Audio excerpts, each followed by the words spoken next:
پرانے وقتوں کی بات ہے جب ایک دور دراز بستی میں عبداللہ نامی ایک شخص رہا کرتا تھا۔ عبداللہ اپنی سچائی اور دیانتداری کی وجہ سے پورے علاقہ میں مشہور تھا۔ اس کے پاس دولت کی ریل بیل نہ تھی، لیکن اس کا دل قناعت اور شکر سے مالا مال تھا۔ عبداللہ ایک چھوٹا سا باغ تھا جس سے حاصل ہونے والی آمدنی سے وہ بامشکل اپنا گزارا کرتا تھا، لیکن اس کی خاص بات یہ تھی کہ وہ اپنے قلیل آمدنی کا ایک بڑا حصہ یتیموں اور بیواؤں کی مدد میں صرف کر دیتا تھا۔ ایک سال بستی میں سخت قحط پڑا، بارشیں تھم گئیں اور زمین بنجر ہو گئی۔ عبداللہ کا باغ جو اس کی زندگی کا واحد سہارا تھا، آہستہ آہستہ سوکھنے لگا۔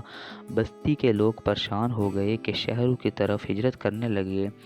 عبداللہ نے اللہ کی ذات پر بھروسہ رکھا اور وہیں قیام کیا۔ ایک رات جب وہ سخت بھوک اور پیاس کی حالت میں سجدے میں گرا ہوا تھا تو اسے ایک ہاتھ سے عجیب خواب نظر آیا۔ خواب میں ایک نورانی بزرگ اسے ایک ویژن پہاڑ کی طرف اشارہ کر رہے تھے جہاں ایک قدیم کنواں تھا۔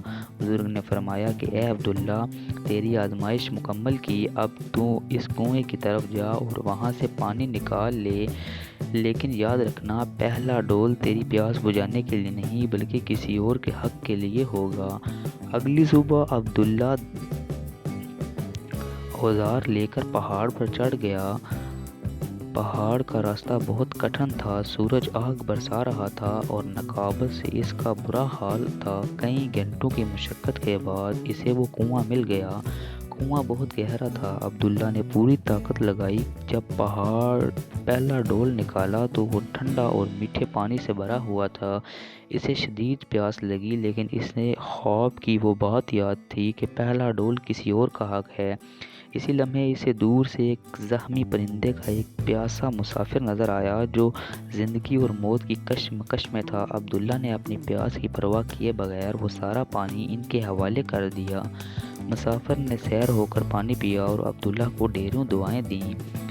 جیسے ہی عبداللہ نے دوسرا ڈول نکالنے کے لیے رسی کھینچی تو اسے محسوس ہوا کہ وہ بہت بھاری ہے۔ جب ڈول باہر آیا تو عبداللہ کی آنکھیں کھلی کی کھلی رہ گئیں۔ وہ ڈوبے پانی سے نہیں بلکہ سونے کے قدیم سکوں اور قیمتی جواہرات سے بھرا ہوا تھا۔ عبداللہ نے آسمان کی طرف دیکھ کر سجدہ شکر ادا کیا اور اس نے سمجھ آ گئی کہ جب انسان اللہ کی مخلوق پر رحم کرتا ہے تو اپنی ضروریات پر دوسروں کی ضروریات کو ترجیح دیتا ہے تو اللہ غیب سے اس کے رزق کے دروازے کھول دیتا ہے۔ عبداللہ واپس آیا۔ اس نے اس دولت سے نہ صرف اپنا باغ دوبارہ ہرا بھرا کیا بلکہ پوری بستی کے لیے اناج کا بندوبست کیا اور قحط زدہ لوگوں کے چہروں پر دوبارہ مسکراہٹیں بکھیر دیں۔ اس کہانی سے ہمیں یہ سبق ملتا ہے کہ اللہ پر توکل اور اس کی مخلوق کی خدمت کبھی رائیگاں نہیں جاتی۔ آزمائش جتنی سخت ہو، اللہ کا انعام اتنا ہی بڑا ہوتا ہے۔